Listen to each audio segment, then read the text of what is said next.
Bavandimwe twongeye kwishimira kubana namwe muri uyu mwanya nk'uko twabisezeranye, umwanya w'ijambo ry'Imana nk'uko twabisabwe na mwene data umukozi w'Imana umushumba Rwiyereka uhagarariye kino gikorwa hamwe n'abandi bafatikanyije. Twongeye kubashimira kandi kuba mwaradutekereje kugira ngo tubashe kuba twagabura ijambo ry'Imana muri iyi minsi. Rero twongeye kubiyegereza kandi reka dusenge kugira ngo tuze gufatikanya mu ijambo ry'Imana.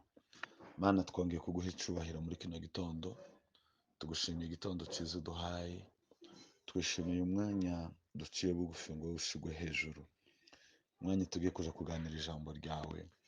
Abari hafi n'abari kure, abari ku migabane itandukanye bagiye kutegera rino jambo, reka twese ribashe kutwihanganisha no kudukomeza no kuturushaho kuduhindurira kuba icyo ushaka.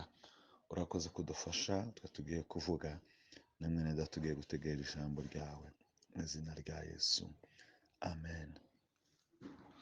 Bavandimwe, nk'uko twakomeje tuganira hari ejo, aho twari ko tuganira tuvuga ibyazanye Yesu, twavuze amagambo atari makeya, aho twasomye hariya mu gitabo cya Luka igice cya 19 umurongo wa 10, aho ijambo ryatubwiye ko Yesu wenyine yivugiye ko yaje gushaka no gukiza icyazimiye.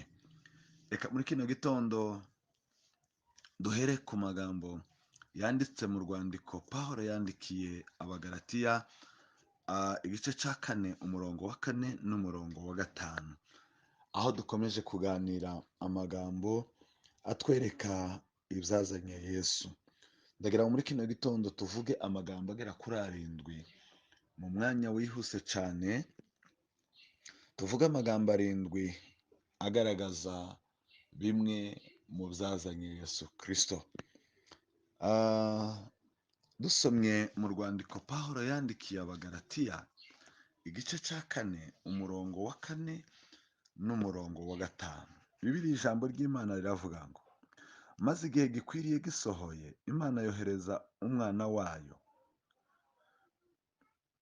wayo wabyawe n'umugore kandi wavutse atwagwa n'amategeko, ngo acungure abatwagwa nayo, biduheshe guhinduka abana b'Imana.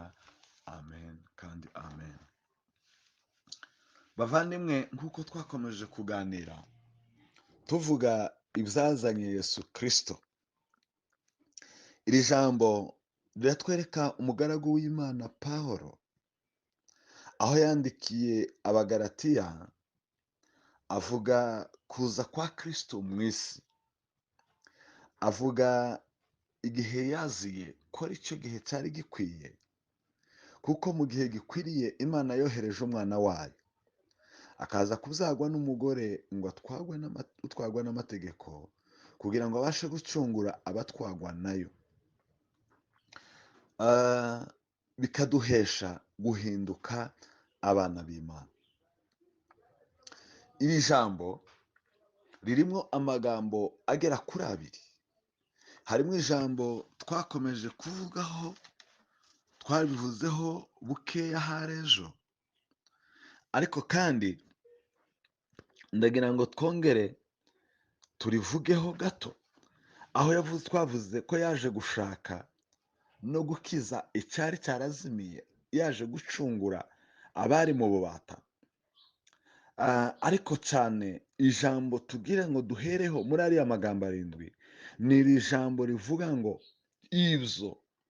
ibyo yakoze, ubwo rugendo rwo kuducungura byaduhesheje kuba abana b'Imana, byaduhesheje kuba abana b'Imana. Twari dufite imiryango dukomokamo, dufite ibisekuruza, n'uyu munsi turabifite, ariko kandi Bibiliya ikatubwira ngo Yesu ngo aje mu byamuzanye, yaje gushaka no gukiza, ariko kandi yaje kuduhindura, yaje kuduhesha kuba abana b'Imana. mu byamuzanye twebwe twagize umugisha wo kuba abana b'Imana kugira ngo tuve mu rubyaro rwacu rwa kavukire twongere tuje mu rubyaro rwera, tuve mu rubyaro rwacu rw'ibisekuruza byacu tuje mu rubyaro rw'Imana. Uyu munsi turi abana b'Imana kubera Kristo, kubera Kristo ibyo yakoze mu byamuzanye twahindutse abana b'Imana. Umwanditsi Pawulo hari aho yabyanditse hariya mu Baroma aravuga ngo abayoborwa n'umwuka ngo abo bose nibo bana b'Imana, abo ni abana b'Imana. Mu yandi magambo turi abana b'Imana ku bwa Yesu Kristo.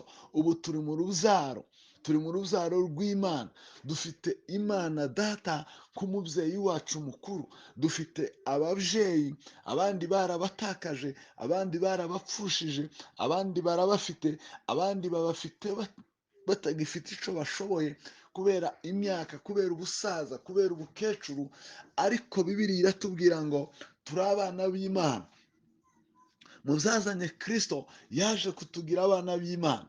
Iri riri mu magambo adutera inkomezi, iri mu magambo adutera imbaraga, biri mu magambo adutera umunezero kubera ko dufite umubyeyi, umubyeyi udasaza, umubyeyi utaruha, umubyeyi udacika intege, umubyeyi udapfa, umubyeyi utagira amakonyange, umubyeyi udukunda.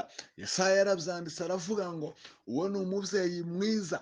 Bibiliya iratubwira ngo Yesaya yarabyanditse aravuga ngo ni umubyeyi waduhetse, aravuga ngo tukiri mu nda za ba mama ngo yaraduhetse twari ku mugongo we, aravuga ngo n'uyu munsi kuba tukiriho ngo azakomeza duheke, araduhetse kandi ngo azakomeza duheke ngo kugeza imvi zibaye uruyenzi ku mitwe.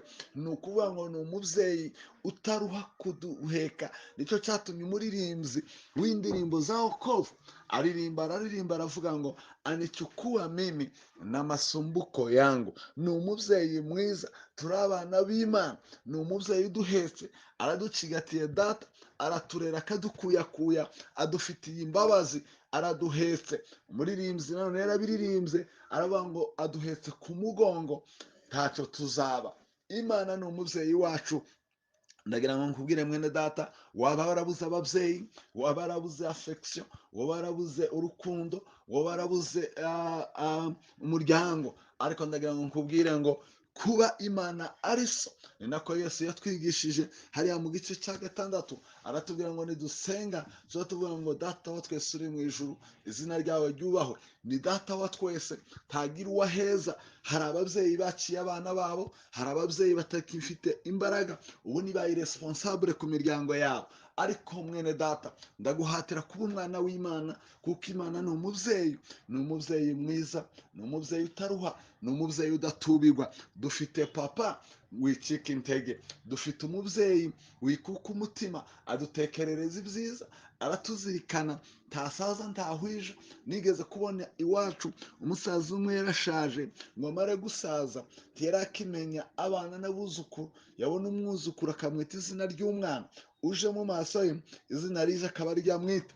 Nuko yari yarahwije, ariko Imana ntiyahwije ngo itwitiranye mu mazina, irakuzi izina amazina yawe. Nicyo gituma bitubwira ngo haba ngo n'urudetse rw'umusatsi araruzi.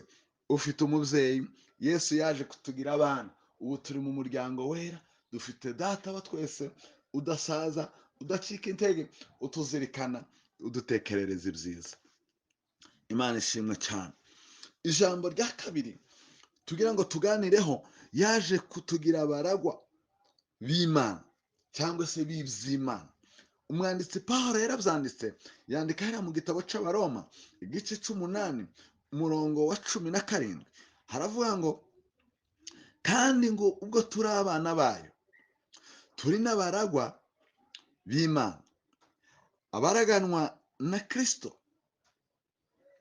Niba turi abana cyangwa se tubabarana nawe, ngo duhanwa nawe ubwiza.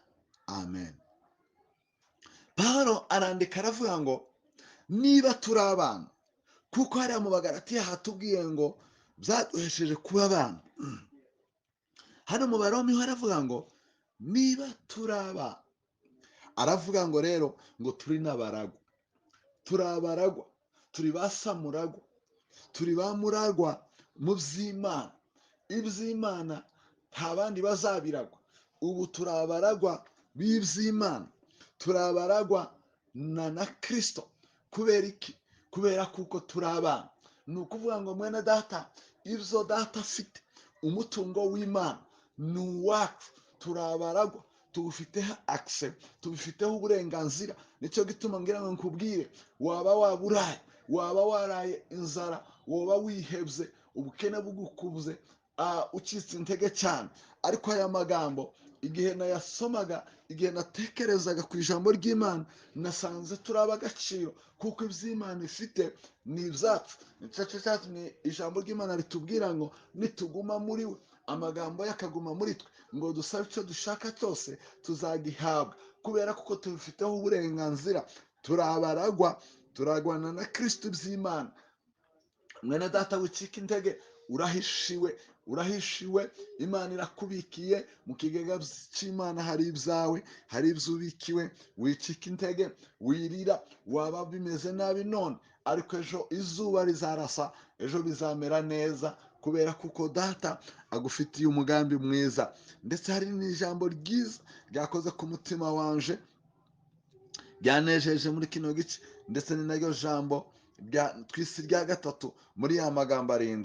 Aravuga ngo muri kino gice ngo nimba tubabarana nawe, nimba tubabarana na Kristo, Bibiliya yatubwiye ngo tuzaduhanwa nawe ubwiza.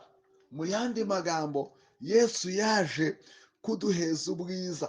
Ejo tuganira twavuze hariya mu gice cya gatatu cy'itangiriro yuko umwana w'umuntu amaze gukora icyaha yatakaje umwambaro, kandi ijambo ryaratubwiye ngo uwo mwambaro bwari ubwiza bw'Imana.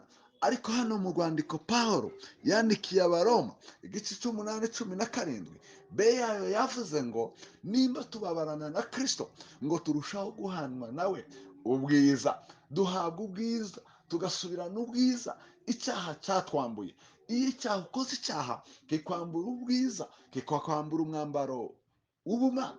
Ariko iyo turushaho kwihangana, tukababazwa, tukihangana, tugasuhuza umutima, tugakubitwa hirya no hino, ariko tukihangana, tukurushaho kwambara ubwiza bw'Imana, tukambikwa bwa bwiza twatakaje. Icyaha kitwambura ubwiza, ariko kwizera Kristo no kwihanganira muri Kristo bikatwambika ubwiza. Twasubijwe na Kristo ubwiza twari twaratakaje.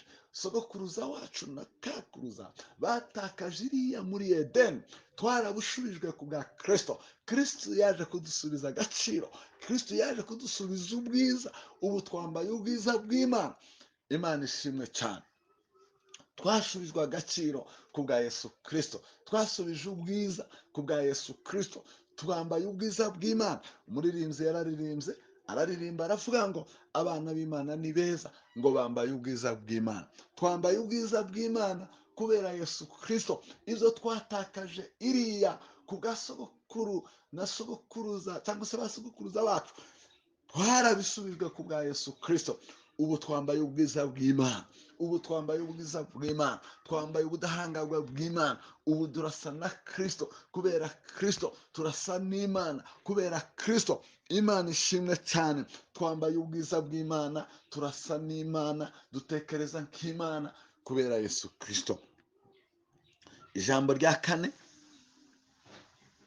turarisanga nanone hariya mu Baroma igice 9:25, aho Pawulo yavuze ngo nguko ngo yabivuze mu kanwa k'umuhanuzi Hoseya, aravuga ngo abatari ubwoko bwanje nzabita ubwoko bwanje.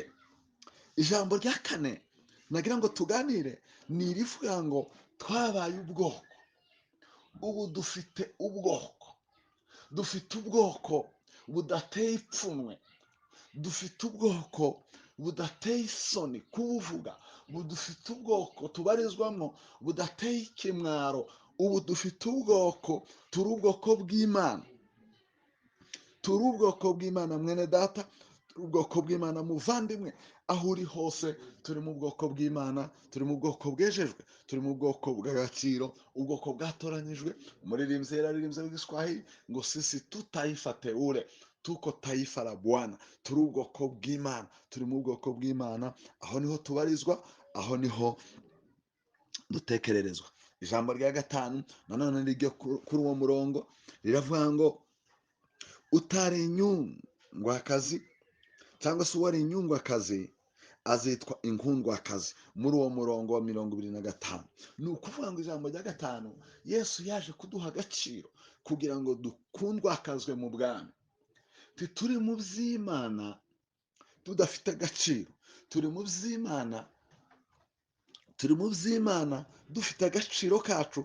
Umuririmbyi w'igiswahili yararirimbye aravuga ngo tumependwa, nimependwa na Kristo. Muvandimwe, uri uw'agaciro mbere y'Imana, uri inkundwakazi mu by'Imana, tusuzuguritse, ntiwangiritse, tuteye isoni, ntiwahejwe, uri inkundwakazi, umependwa na Bwana. Bwana anakupenda. Imana iragukunda, Yesu yaragukunze, Imana iragukunda, ufite igikundiro imbere y'Imana, nta cyangira ufite. Birashoboka ko wakigira mu bavandimwe, ukakigira mu bo muturanye, ukakigira mu bakuzi, muri abatakuzi, abantu ntukundike.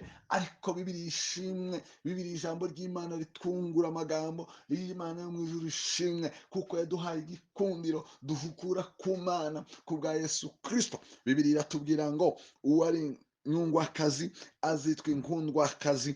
Urakunzwe, uri inkundwakazi, urakundwakaje, ntacu ubaye, uranenutse, Imana iragukunda, unapendwa na Bwana. Bwana Yesu asifiwe sana. Uri inkundwakazi mwene data, uri inkundwakazi muvandimwe, uri rukundwa, uri nyankundwa imbere y'Imana, uri nyankundwa atari ku izina, uri rukundwa atari izina, oya, umependwa, urakundwakaje imbere y'Imana. Imana ya Isiraheli ishimwe cyane. Ijambo rindi mwene data ni naryo tuza kurangirizaho, ryanditse muri Matayo igice cya 10 umurongo wa 27 n'uwa 28. Haravuga ngo intama zanje ndazizi, intama zanje zumva ijwi ryanje, ngo naje ndazizi, ngo nziha ubugingo buhoraho. Imana ishimwe cyane. Nziha ubugingo buhoraho. Imana yaraje yohereje umwana wayo ngo aze ngo atubere umwungeri, natwe tumubere intama. Azavuga ngo natwe tumwumve. Yaravuze ngo intama zanje arazizi, data arakuzi, kandi natwe tuzi ijwi rye. Bibiliya yavuze ngo aziha ubugingo buhoraho. Imana yaduhaye ubugingo, dufite ubugingo muri twe. Iyo turushaho kwirinda ibyaha, turushaho kugira ubugingo muri twebwe. Dufite ubugingo, turiho, tuzabanaho na Kristo iteka. Turiho none, tuzabanaho nawe iteka. Muvandimwe, ndagira ngo nongere nkubwire ngo ijambo rya 7 rirabonetse muri Yohana igice cya 14 umurongo wa 6, aho bivuga ngo Yesu yaravuze ngo nije nzira n'ukuri n'ubugingo, ntawuza kwa data tamujanye. Yesu yaje kutubera inzira itugeza mu bugingo buhoraho. Niwe bugingo, niwe nzira n'ukuri n'ubugingo. Muvandimwe, nta mwanya muremure dufite, kandi kugira ngo ditaba ndende, reka ndangize mvuga ngo Imana yo mu ijuru